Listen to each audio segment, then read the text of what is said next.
जय श्री राम। रोज़ की तरह दोस्तों आनंद लेखनी ब्लॉग में सबका हार्दिक स्वागत है। सबके मंगल व खुशी की कामना के साथ आज रामचरितमानस के बालकांड के प्रसंग में दोस्तों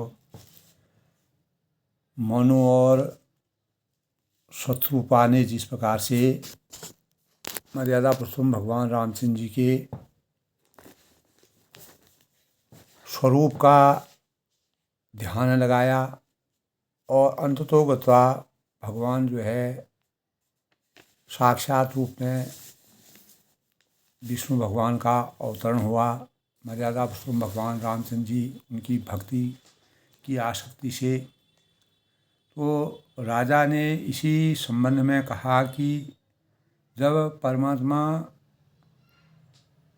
यानी वास्तविक सुख भक्ति के भावों की और साधना से जब अंतर्यामी प्रसन्न हो गए, इसलिए वह अंतर्मन से ही मर्यादा पुरुषोत्तम भगवान रामचंद्र ने शत्रुपा और मनु के हृदय की बातें, मन की बातें जान ली। तो हे स्वामी, आप अंतर्यामी हैं, तब उन्होंने कहा, और इसीलिए उसे जानते ही हैं कि हमारी क्या अपेक्षा है, क्या इच्छा है, क्या अभिलाष है। तो मेरा वह मनोरथ, हमारे मन की जो वास्तविक कामना है, हम इस संसार में कुछ नहीं चाहते हैं। और भगवान ने कहा कि हे राजन, किसी प्रकार के संकोच करने की आवश्यकता नहीं है। भक्ति भाव जब अंतःकरण में विराजमान होते हैं तो संकोच छोड़कर वह वर मांगो, जिससे आपकी भक्ति का फल आपको मिले और परमात्मा का साक्षात दर्शन उन्होंने किया। तुम्हें न दे सकूं तो ऐसा मेरे पास, भगवान ने कहा, समरथ को नहीं दोष गुसाई जाको प्रभु जी। जिस पर भगवान प्रसन्न हो जाते हैं, खुश हो जाते हैं, ताको प्रभु कछु अगम नहीं, जा पर तुम अनुकूल, तब प्रताप बढ़वा नहीं चार सके खलतूल। यानी भगवान की आस्था और अनुकंपा जिस पर पूर्ण रूप से विराजित हो जाती है, तो उनके लिए कोई भी इस संसार में कोई भी चीज़ अगम और दुष्कर नहीं है। तो राजा ने इसी संदर्भ में कहा कि हे दानियों के शिरोमणि चिदानंद भगवान, हे कृपा के धाम, हे नाथ, मैं अपने मन, वचन और शरीर से सच्चा भाव कहता हूँ। सच्चे भाव हम कहते हैं कि मैं आपके समान पुत्र की कामना की अभिलाषा मुझे है। और प्रभु से भला, मतलब उन्होंने कहा कि प्रभु से हम कुछ चीज़ें छिपा नहीं सकते हैं। तो दोस्तों, हमारे रामचरितमानस में तुलसीदास ने जिस प्रकार का वर्णन शत्रुपा और मनु जी के बारे में किया है, हमारे पौराणिक कथाओं में भी के अनुसार दोस्तों मनु और शत्रुपा के ने भगवान विष्णु से की तपस्या करके श्री राम को पुत्र रूप में प्राप्त करने की अभिलाषा, अपने अंतःकरण में इच्छा का उदय उनका हुआ। मनु और शत्रुपा की तपस्या से ही मनु श्री राम का अवतार करना बताया जाता है। भगवान का अवतरण उनकी तपस्या के परिणाम स्वरूप ही अयोध्या में दशरथ जी के नंदन के रूप में, जिनका कौशल्या और दशरथ जी के नंदन के रूप में जिनका अवतरण हुआ। तो मनु शत्रुपा की तपस्या, मनु और शत्रुपा नैमिषारण्य जैसे तीर्थस्थल, जो हजारों वर्षों पुराना तीर्थस्थल, जहाँ पर हजारों ऋषि मुनि, वेद व्यास, अनेकों सदपुरुषों ने आज जिस प्रकार का महाकुंभ में अपार दृश्य देखने को आ रहा है 144 साल के बाद, वैसा ही स्वरूप उस समय नैमिषारण्य में भगवान विष्णु की तपस्या और शत्रुपा और मनु ने की। तो उन्होंने भगवान विष्णु की प्रार्थना से प्रार्थना की कि वे उनके पुत्र बने, और मनु और शत्रुपा ने एक एक ही पाँव पर हजारों वर्षों तक जल ग्रहण करके, हजारों वर्षों तक वायु ग्रहण करके, और शुरुआत में उन्होंने कंदमूल फल खा करके, और अंततोगता जब परमात्मा की आसक्ति धीरे धीरे उनके अंदर अभिव्यक्त हो गई तो वह जल और वायु के से ही अपने जीवन का निर्वाह करने लगे, और अंततोगता वह जो है एक पैर पर खड़े होकर कठोर तपस्या करने के भाव का संचार किया। तो तप और साधना में दोस्तों अपार शक्ति निहित होती है, और तप और साधना हमारे अंतःकरण में श्रद्धा भावों से आती है। भगवान ब्रह्मा विष्णु शंकर कई बार मनु के पास आते हैं और उनको अनेक प्रकार के लालच दिलाते हैं कि आप इस इतनी कठोर भक्ति और तपस्या कर रहे हैं, और इस तपस्या के परिणाम स्वरूप आपको क्या चाहिए, आप किस स्वार्थ से, किस परमार्थ से यह तपस्या करते हैं, अर्थ धर्म काम मोक्ष में आपको किसकी ज़्यादा लालसा है। तो अनेक प्रकार से उनको प्रलोभन देते हैं, लेकिन शत्रुपा और मनु अपने इतने बड़े राजपाट को छोड़ करके, अपने पुत्रों को सुपुर्द करके, राजपाट को छोड़ करके भगवान की भक्ति में मोक्ष की प्राप्ति की ओर चल दिए। तो भगवान प्रसन्न हुए उनसे उनके तप को देख के, उनके प्रभाव को देखकर भगवान अपार प्रसन्न हुए। तो उन्होंने आकाशवाणी की, और आकाशवाणी में उनसे वरदान के लिए कहा। भगवान श्याम वर्ण के, तब भगवान का साक्षात स्वरूप श्याम वर्ण का प्रकट हुआ। मनु और शत्रुपा ने का जो मांगा हुआ वर था दोस्तों, मनु तुरंत अगले जन्म में आपके समान, यानी दया के राजा और दशरथ और महारानी कौशल्या के रूप में जन्म ऐसा। और जब मनु और शत्रुपा दोनों ने अपना राज्य जो है पूरा अपने पुत्रों को समर्पित कर दिया था, तो सौंप दिया था, तो नैमिषारण्य में जाकर के उन्होंने, जहाँ हजारों ऋषि मुनि अपार विषम और कठोर तपस्या करते हैं, और वहाँ पर शत्रुपा और मनु ने ओम नमो भगवते वासुदेवाय का नाम जप किया, और ध्यान में वह निमग्न हो गए। तो दोनों ने भगवान विष्णु को पुत्र रूप में पाने की इच्छा व्यक्त की, और कठोर तपस्या की ओर वह अभिभूत हो गए, कठोर तपस्या के में विलीन हो गए। तो वरदान के रूप में उन्होंने भगवान विष्णु से मांगा कि हमारी इच्छा, आप हमारे पुत्र बने, ये हमारी अपेक्षा है, हमारी इच्छा है, हमारी अभिलाषा है। तो रामचरितमानस में भगवान राम का जो तुलसीदास जी ने वर्णन किया है, यानी स्वर्ण वर्ण का प्रकाशमय पीताम्बर, बिजली को भी लगाने वाला जिनका स्वरूप है, और पेट पर सुंदर 3 रेखाएं त्रिवेणी जिसको कहते हैं त्रिवली थी, और ना भी ऐसी मनोहर थी मानो यमुना जी के भौरों की छवि को छीन लेती। तो तब कहा है, पद राजीव बरन नहीं जाई, पद राजीव बरन नहीं जाई, मुनि मन मधुप बसई जिन माही, वाम भाग शोभति अनुकूला, आदि शक्ति सभी निधि जगमूला। तो जिनमें मुनियों के मन रूपी भौरे बसते हों, तो जिस प्रकार भंवरे चारों तरफ से किसी अगर छत्ता बनाते हैं तो मधु की चाह में, शहद की चाह में, उसी राम रूपी मधु की चाह उनको जगी और भगवान ने उन चरण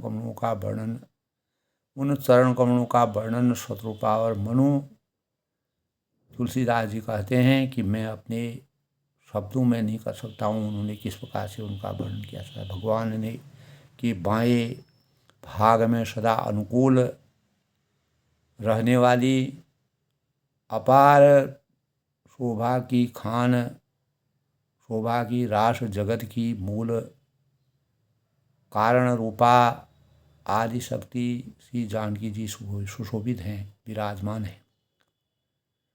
तो जिनके अंश से गुणों की खान अगणित लक्ष्मी, पार्वती और ब्रह्माणी जैसे त्रिदेवों की शक्तियाँ जिनमें विराजमान है और जिनकी भौं के इशारे ही जगत की रचना हो जाती है। तो भगवान की स्वरूपा शक्ति जो है सीता जी और रामचंद्र की बाईं ओर स्थित विराजमान है।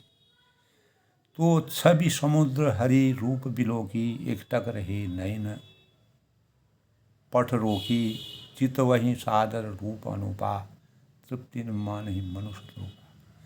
शोभा के समुद्र और श्रीहरि के रूप को देखकर मनु शत्रुपा नेत्रों के पट रोके हुए एकटक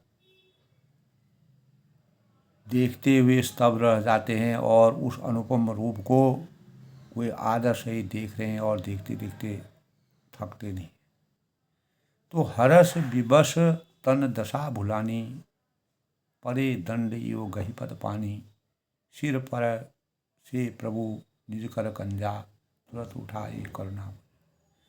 तो आनंद के अधिक वश में हो जाने के कारण, पूर्ण रूप से संतप्त हो जाने के कारण, अभिभूत हो जाने के कारण, मर्यादित हो जाने के कारण उन्हें अपने देह की सुधि भी वह भूल गए। तो वे हाथों से भगवान के चरण पकड़कर दंड की तरह सीधे भूमि पर गिर पड़ते हैं और कृपा की राशि भगवान मर्यादा पुरुषोत्तम भगवान राम जी उनको अपने कमल रूपी हाथों से मस्तकों को उनको स्पर्श करते हैं और उन्हें तुरंत ही उठा लेते हैं। तो मर्यादा पुरुषोत्तम भगवान रामचंद्र जी अनेक भक्तों को अपने हृदय से लगाया तो बोले कृपा निदान पुनि, अति प्रसन्न मोहि जान, मांगो बर जो विभाव, मन महादान अनुमान। फिर कृपा निधान मर्यादा पुरुषोत्तम भगवान रामचंद्र जी ने पूर्ण भावों से कहा कि मुझे अत्यंत प्रसन्न जानकर और बड़ा भारी दानी मानकर जो मन में आता हो, जो मन भावे वर मांग सकते हैं। और इस संसार में, इस जगत में अभीष्ट की प्राप्ति के लिए परमात्मा की तप और साधना से जब हम ब्रह्म में लीन हो जाते हैं तो हमारा जीवन सार्थकता के पायदान में खड़ा हो जाता है।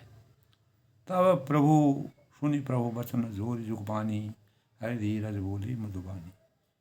जब सुधा का समुद्र उमड़ पड़ता है दोस्तों, कोई भी व्यक्ति के अंतर मन में किसी प्रकार की जो परेशानियां होती हैं उनको भी वह भूल जाता है, खुद ही भूल जाता है अपने, क्या उसका गति है, क्या उसका शरीर है, क्या उसका दैनिक जीवन है, वह सब खुद भूल जाता है, परमात्मा में विलीन होता है।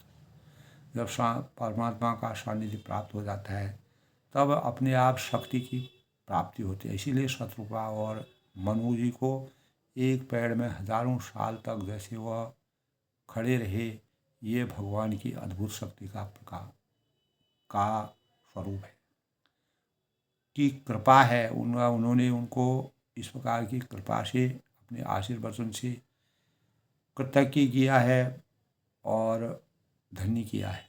नाथ देख पद कमल तुम्हारे, अब पूरे सब काम हमारे।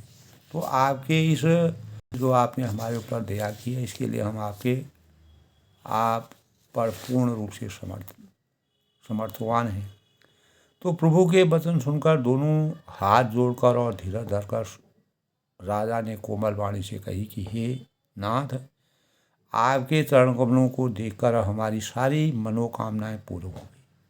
भगवान के साक्षात दर्शन करना चाहते थे, भगवान का श्याम वर्ण देख करके। तो फिर भी मन में एक बड़ी लालसा उनकी रही दोस्तों, उसका पूरा होना सहज भी है और अत्यंत कठिन भी है। हो यही सोई जो राम रज राखा, को करी तरग बड़ा वही शाखा।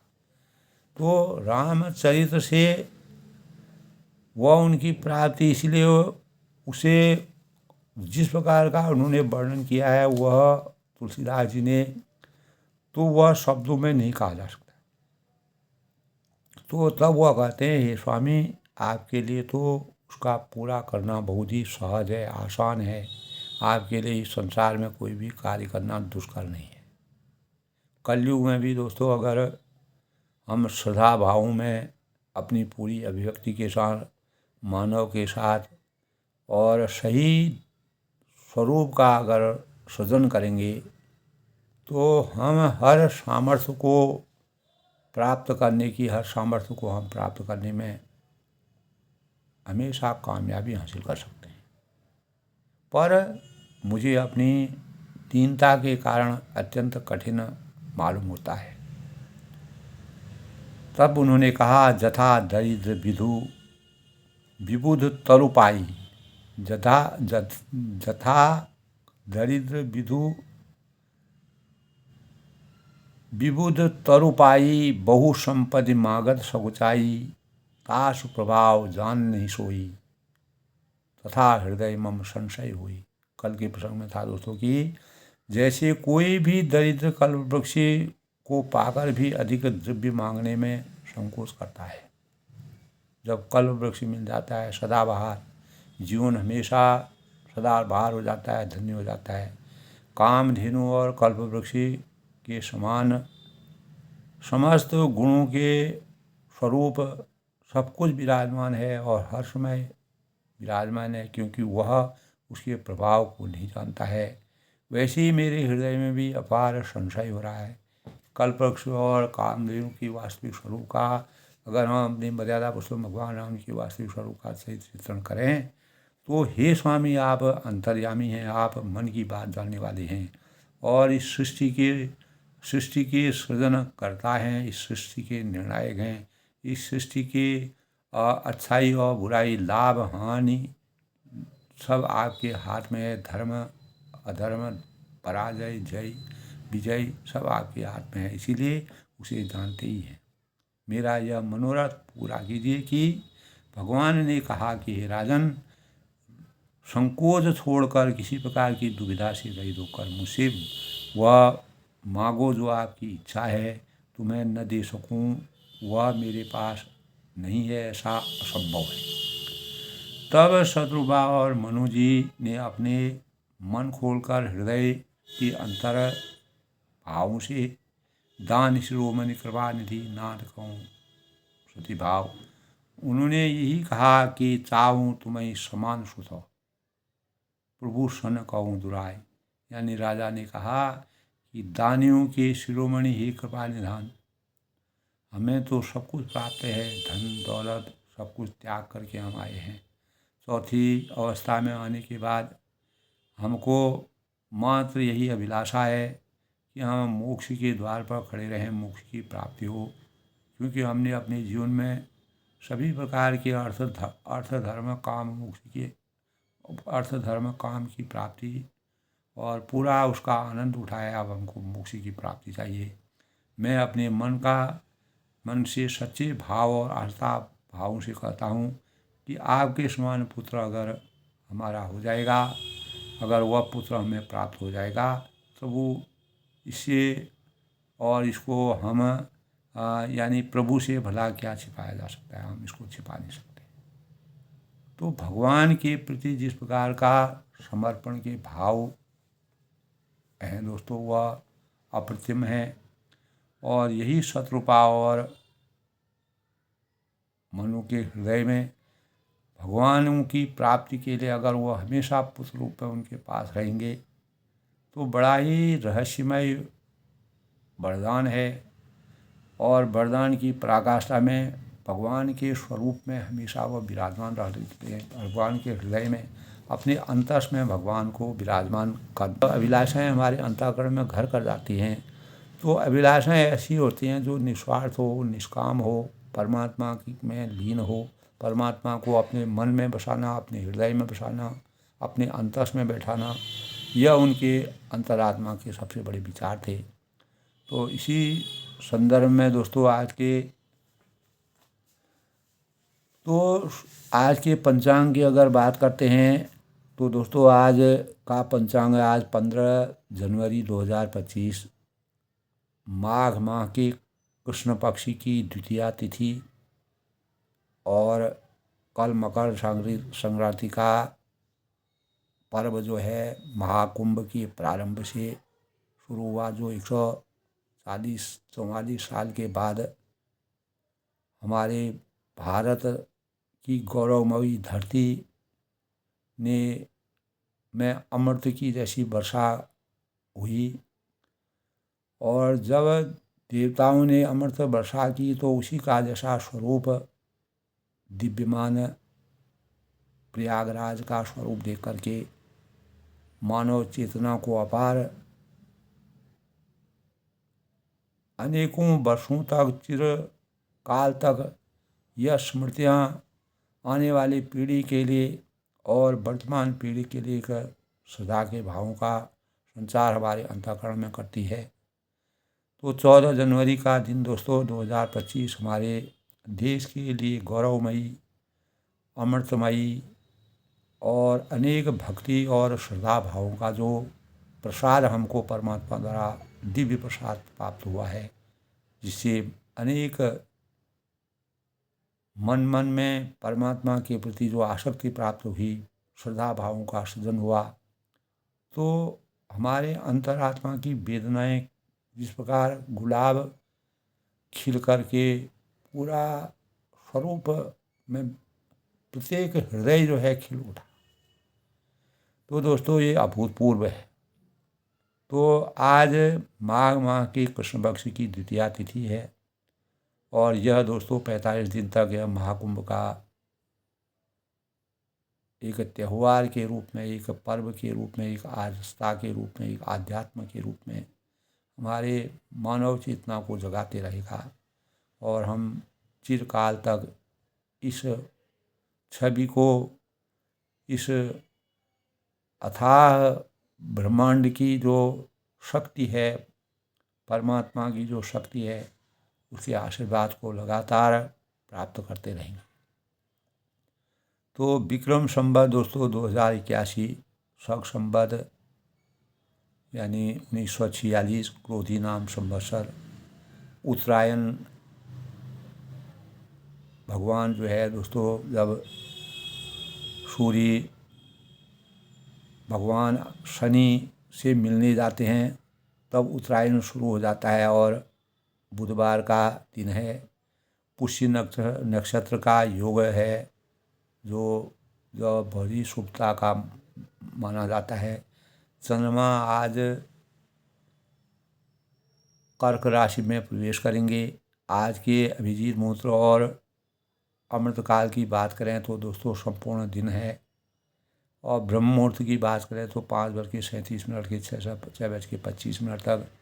राहु काल आज दोस्तों केवल 12:30 से 1:49 तक अपराह्न राहु काल, जिसके दौरान किसी भी शुभ कार्य को करना और पूरे दिन कोई भी शुभ कार्य हम कर सकते हैं। और राहु काल में भी अगर कोई कार्य हम पहले से करते आए हैं तो उस दौरान भी हम अपने कार्य को लगातार करते रहेंगे।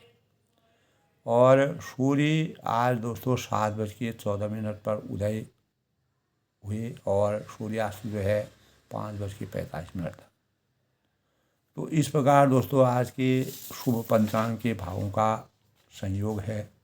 तो आज दोस्तों जैसे कि हम जानते हैं कि हिंदू धर्म में बुधवार का दिन है। लक्ष्मी को समर्पित यह एक ऐसा दिन है। माँ लक्ष्मी ने गणेश भगवान प्रथम पूज्य के रूप में माने जाते हैं।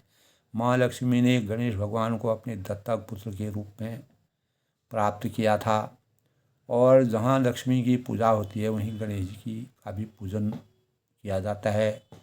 जो व्यक्ति में लक्ष्मी की पूजा व्रत भगवान गणेश जी के साथ करता है, जीवन में अनेक प्रकार के धन की परेशानी नहीं होती है और किसी प्रकार की वह परेशान नहीं रहता है। साथ ही दोस्तों मनोवांछित फलों की प्राप्ति का द्योतक है और घर में खुशियों का आगमन होता है। और शुक्रवार के दिन दोस्तों विशेष महत्व, गुरुवार को माँ लक्ष्मी दुर्गा माता की पूजा की जाती है, वैभव लक्ष्मी की पूजा। और इस दिन तो भगवान गणेश जी जो है अनेक प्रकार के शुभता के स्वरूप के रूप में शिव और पार्वती, जब भगवान गणेश जी को पुत्र रूप में गणेश जी का अवतरण हो रहा था, तो ऐसे समय में बुध ग्रह वहाँ गए और बुध देव जाकर के गणेश जी का दर्शन किया। तभी गणेश जी और बुध भगवान का पूजा एक साथ करने का भाव है।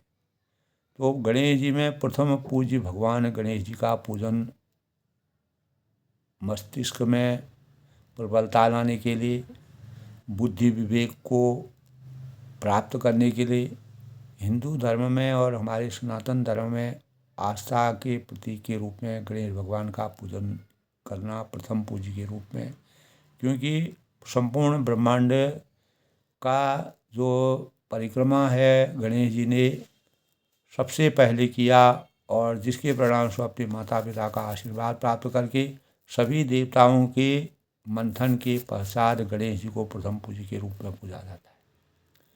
तो गणेश जी भगवान गणेश विघ्न विनाशक हैं, विघ्न हरता है। प्रथम पूज्य किसी भी शुभ कार्य को करने से पहले सबसे पहले गणेश वंदना की जाती है। गजाननं भूतगणासेवितं कपिजम्बू फलसारभक्षणं उमासुतं शोकविनाशकारकं नमामि विघ्नेश्वर पार्वतीं। ओम गणानान्ता गणपतिना विधिनान्ता विधिवैना। तो कोई भी हम शुभ मंगल कार्य अपने घरों में करते हैं, पूजा स्थलों में करते हैं, तो गणेश जी का पूजन जो है सबसे पहले किया जाता है। तो सभी भी कार्य महाकुंभ का शुरुआत हुई 144 साल के बाद सबसे पहले गणेश पूजन किया गया दोस्तों।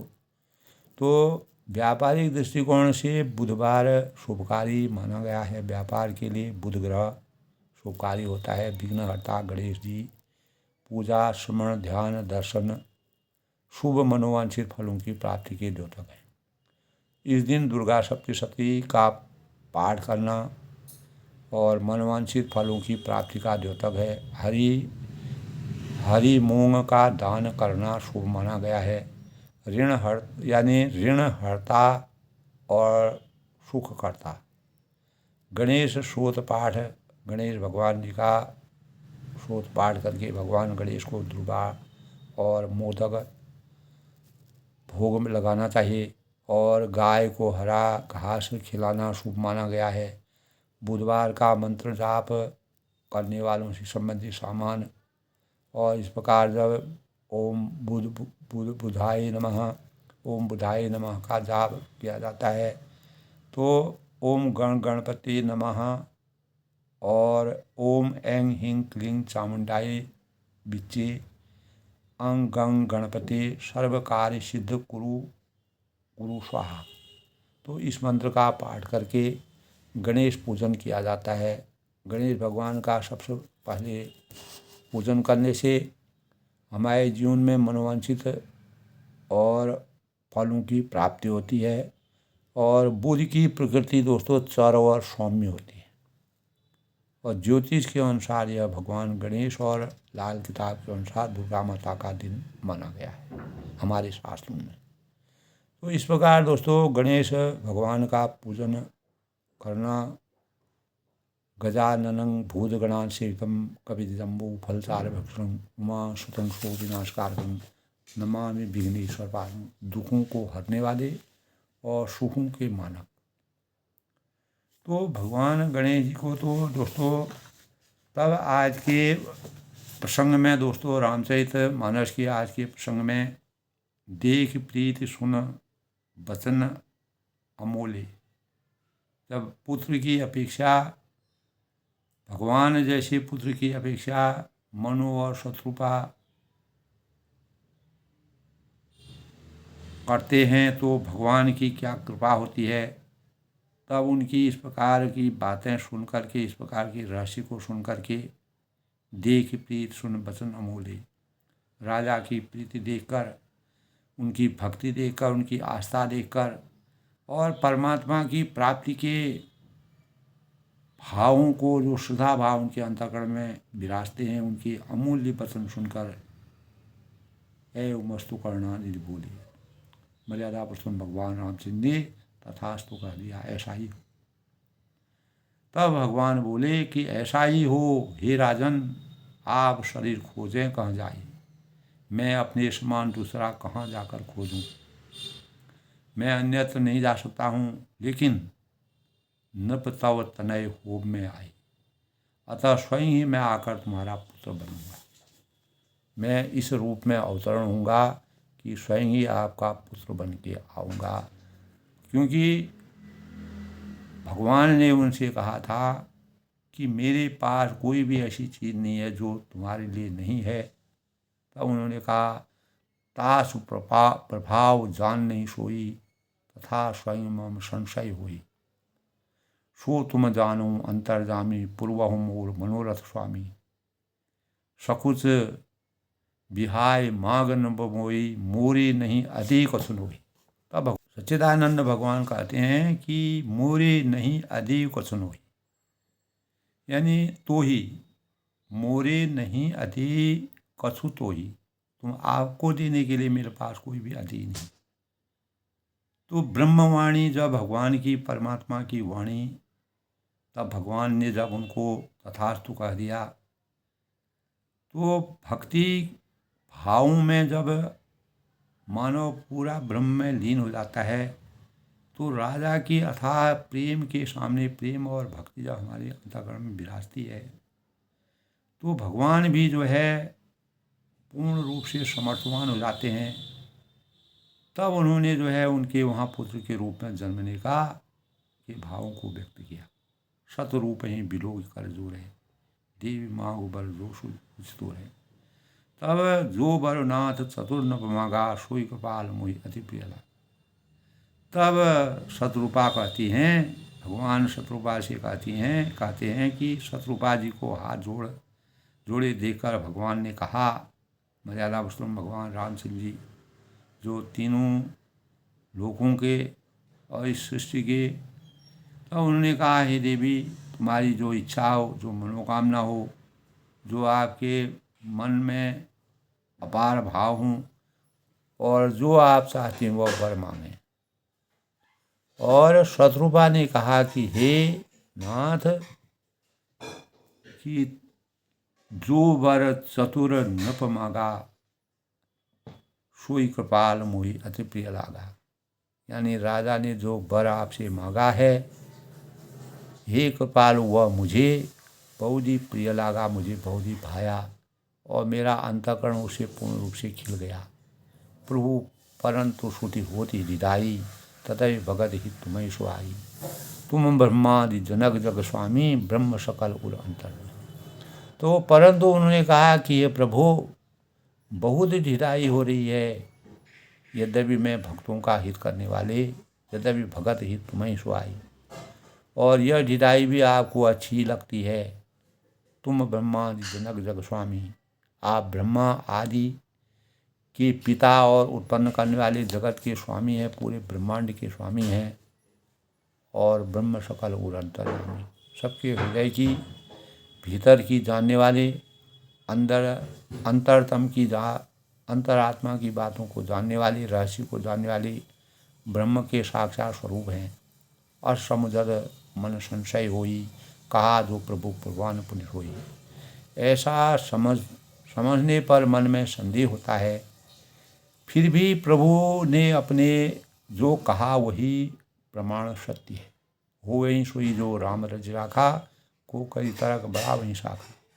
तो मैं तो यह मांगती हूँ कि हे नाथ, आपके जो निज जन हैं वह जो अलौकिक अखंड और सुख पाते हैं, जिस परम गति को प्राप्त होते हैं, वो वह जो है परम गति को प्राप्त करते हैं, इस संसार से मुक्ति की प्राप्ति हो जाते हैं और इस दैहिक भौतिक सांसारिक बंधनों से हमेशा उनकी मुक्ति हो जाती है। सोई सुख होई गति सोई, भगति सोई निज चरण स्नेह, सोई विवेक सोई रहने प्रभु हमें कृपा करें। तो हे भगवान, हे प्रभु, वही सुख, वही गति, वही दशा, वही भक्ति, वही अपने चरणों में प्रेम और आस्था के भाव, और वही ज्ञान, भक्ति रूपी ज्ञान, और वही रहन सहन कृपा करके हमें दीजिए। जो भी जिस प्रकार का आपके स्वरूप में जो पूरा आपका स्वरूप है, वही स्वरूप हमको दीजिए। उसी में हम समर्थवान हैं। हमको गोधन, गजधन, बाजधन और रत्न धन खान की आवश्यकता नहीं है। प्रभु की इच्छा हो वही सब काजू, जन्म हमार सुफल भाजू। अगर हमको ये प्राप्त हो जाता है तो हमारा जन्म हमेशा के लिए धन्य हो जाएगा।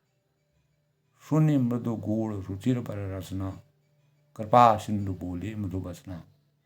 जो कसु रुचि तुमरे मन माही, मैं जो दीन सब संशय नहीं। तब रानी की कोमल गूढ़ मनोहर श्रेष्ठ वाक्य की रचना सुनकर कृपा के समुद्र भगवान मधुर वाणी से और मीठी वाणी से बोले कि तुम्हारे मन में जो कुछ इच्छा है तो वह सब मैंने तुमको दिया है। उसमें कोई संदेह, किसी प्रकार का कोई संशय, भ्रम रखने की आवश्यकता नहीं है। माँ तू विवेक अलौकिक तोरे, हे माता, मेरी कृपा से तुम्हारा अलौकिक ज्ञान जो है, आपका अपार ज्ञान कभी भी नष्ट नहीं होगा। ये शक्ति आपने अपनी साधना से प्राप्त की है, भक्ति से प्राप्त की है। कबहु न मिटई अनुग्रह मुझे, और बंद चरण मनो कहूँ बहुरी। तब मन यानी मनु ने भगवान के चरणों की वंदना करके, भगवान का आशीर्वाद पर प्राप्त करके, शिरोधारी करके पुनः उन्होंने कहा कि बंदी चरण मनो करो बहुरी। हे प्रभु, मेरी यह विनती और है, और एक विनती प्रभु मोरी। पुत्र प्राप्ति के, आपके समान पुत्र प्राप्ति के साथ ही मेरी एक विनती आपसे और है। सुत विषयिक तव पद रति हो, मोहि बड़ मूड़ कहे किनको। मनि बिनु फनि जिमि जल बिनु मीना, मम जीवन तिमि तुम ही अधीना। बहुत ही गूढ़ और रहस्य का तुलसीदास ने जिस प्रकार से चित्रण किया है। सुत विषयिक तव पदरति हो, आपके चरणों में मेरी वैसी ही प्रीति हो जैसी पुत्र के लिए पिता की होती है। एक पिता अपने पुत्र को जिस प्रकार के सजो कर रखता है, पूर्ण प्यार, दुलार और उसके जीवन की शुभता का प्रतीक होता है। मोहि बड़ मूढ़ कहे निज को, चाहे मुझे कोई बड़ा मूर्ख कहे तो मनि बिनु फनि जिमि जल बिनु मीना, मम जीवन तिमि तुम्हें अधीना। मेरा जीवन जिस प्रकार भारी मूर्ख मैं अपने को इसलिए कहता हूँ कि जैसे मणि के बिना सांप और जल के बिना मछली कभी नहीं रहती है, दोनों तड़पते रहते हैं, दोनों की स्थिति जो है अस्तित्वहीन हो जाती है। तो वैसे ही मेरा जीवन आपके दर्शन, आपके अधीन हो गया। मैंने पूरा समर्थ कर दिया है। अपनी सामर्थ्य आपके ऊपर अपनी सामर्थ्य को अर्पित कर दिया है, आपके बिना मैं कभी नहीं रह सकता हूँ। तो अस बरु मांग चरण गही रहे हो, एव मस्तु करना कहे हो। अब तुम मम अनुशासन मानी, बसऊँ जाय सुरपति राजधानी। तो तब उन्होंने कहा कि ऐसा वर मांग कर राजा भगवान के शरण पकड़ गए। और तब दया के निधान भगवान ने कहा कि ऐसा ही हो, कि जैसे मणि के बिना सांप और जल के बिना मछली नहीं रख सकती है, वैसे ही मेरा जीवन आपके अधीन रहे, हमेशा आपके हृदय में, आप मेरे हृदय में हमेशा विराजमान रहे। तो दो वरदान जो उन्होंने मांगे, एक तो पुत्र राम जैसा पुत्र, और दूसरा हमेशा भगवान के अंतःकरण में विराजमान रहना। तो भगवान ने कहा कि समर्थ को नहीं दोष गोसाई, जो समर्थवान होते हैं उनका वह हर प्रकार के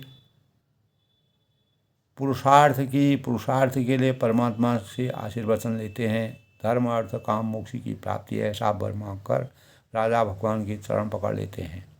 तब दया के विधान भगवान ने कहा कि ऐसा ही हो, तथास्तु एव मस्तु, यानी अब तुम मम अनुशासन मानी, अब तुम मेरी आज्ञा मानकर देवराज इंद्र की राजधानी में जाकर वास करो।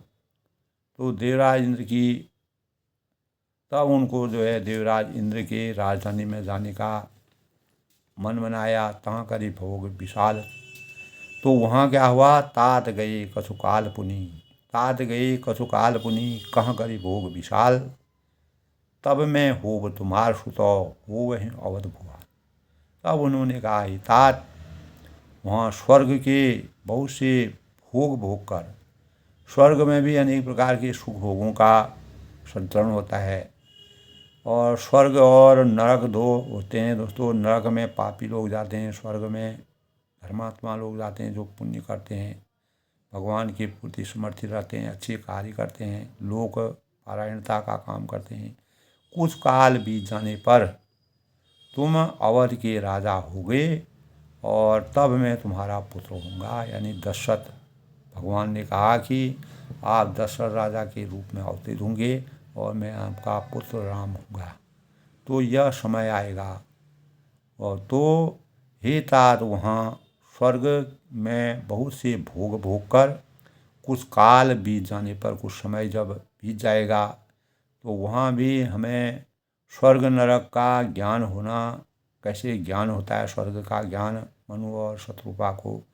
तब अवध के राजा इस सृष्टि पर विराजमान होंगे और तब मैं तुम्हारा पुत्र होऊंगा, ये भगवान ने उनसे कहा। तो प्रेम और भक्ति के भावों में जो अपार शक्ति होती है, उन्हीं भावों से भगवान ने जो है शत्रुपा और मनु के अंतःकरण को कितना शुद्धिकरण किया और अपनी आसक्ति में, और किस प्रकार से भगवान को भी शत्रुपा और मनु ने अपने ज्ञान भक्ति और तपस्या से भगवान को भी अपने अधीन कर लिया। तो प्रेम और श्रद्धा का सात्विक योग भक्ति है। क्योंकि मंगल विधान, अगर हम रामचरितमानस का आज के प्रसंग का सार करते हैं, तो मंगल विधान के दो भाव करुणा और प्रेम है। शत्रुपा और मनु जी के और मर्यादा पुरुषोत्तम भगवान राम जी जब साक्षात उनका दर्शन करते हैं, तब करुणा की गति रक्षा की ओर रहती है, प्रेम की रंजन की ओर। किसी को अपना मान लेना करुणा है।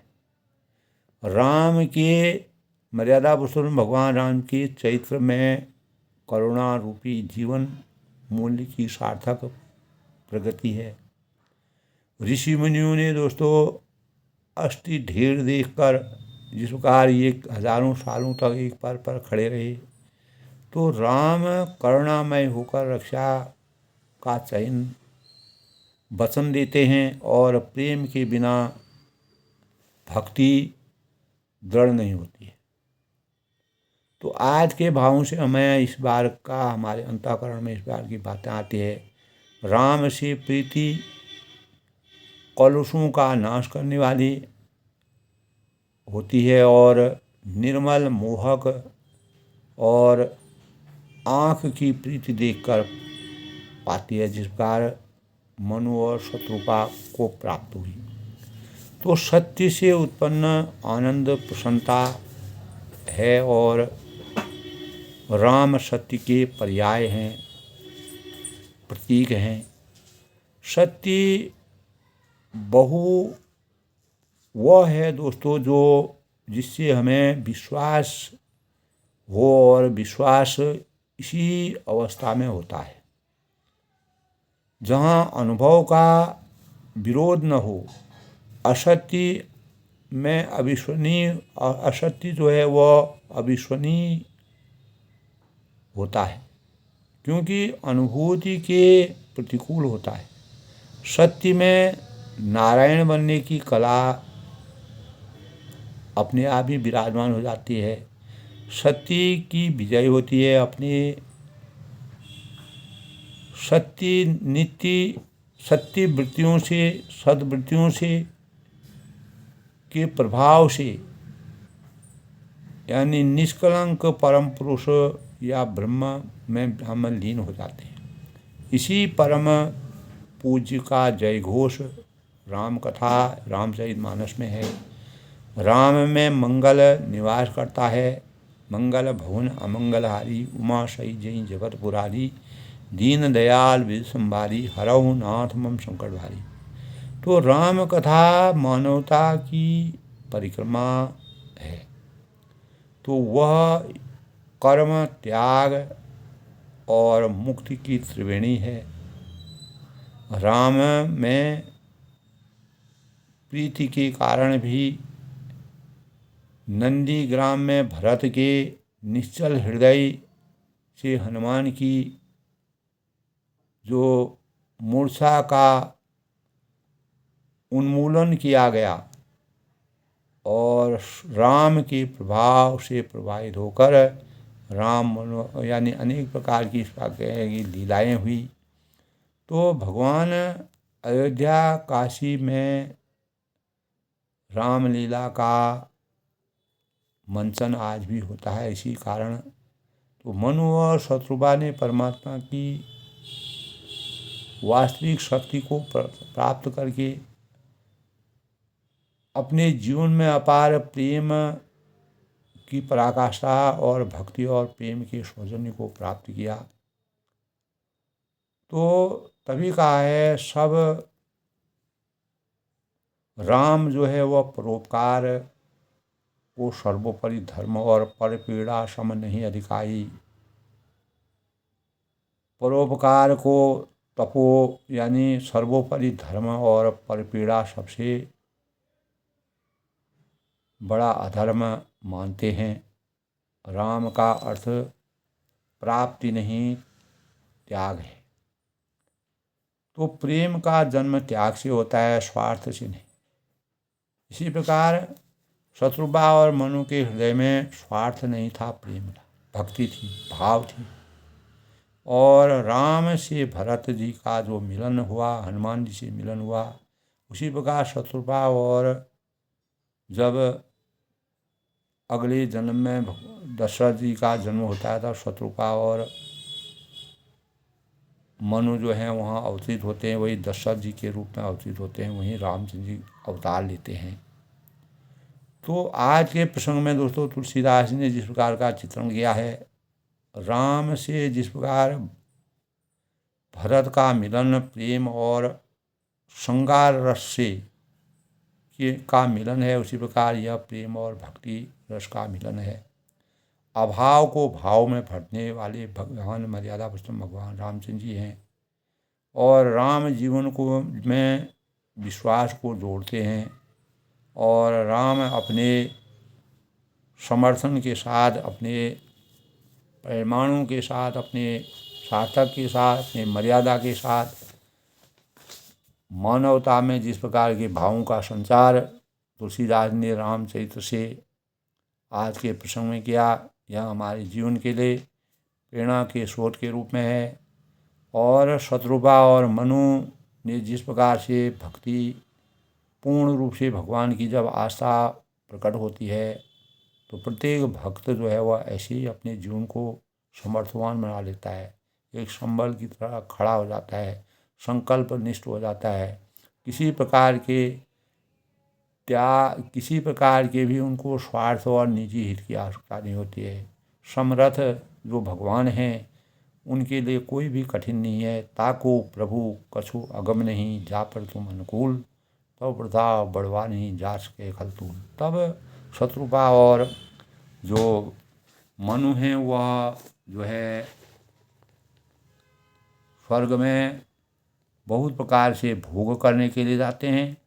कुछ काल वहाँ बीत जाने के बाद आवश्यक यानी वह अवध के राजा हुए। तब से भगवान राम जी उनके पुत्र के रूप में अवतरित हुए, जो जिनका अवतरण त्रेता काल में दशरथ जी के वहाँ हुआ। तो आज के प्रसंग में दोस्तों तुलसीदास ने जिस प्रकार का चित्रण शत्रुपा और मनु के हृदय में भगवान के 2 वरदान प्राप्त हुए और उन वरदानों को भगवान ने तथास्तु कहा, और वह कैसे आगे के प्रसंग में आगे के भाव आते हैं, तो सबके मंगल व उसकी कामना के साथ अपनी वाणी को विराम देते हुए कल के प्रसंग में कुछ आगे का चित्रण, आगे का प्रसंग आएगा। मैं रामचरित मानस के अनुसरण के लिए सबके जीवन में मर्यादा पुरुषोत्तम भगवान राम जी का आशीर्वचन रहे, आशीर्वाद रहे, हमारा जीवन उसी अनुरूप बने और किसी न किसी रूप से हम अपने जीवन को चरित्रवान बनाने में समर्थवान हैं। सब लोग सुखी रहें, खुश रहें, सबका जीवन मर्यादा पुरुषोत्तम। जय श्री राम।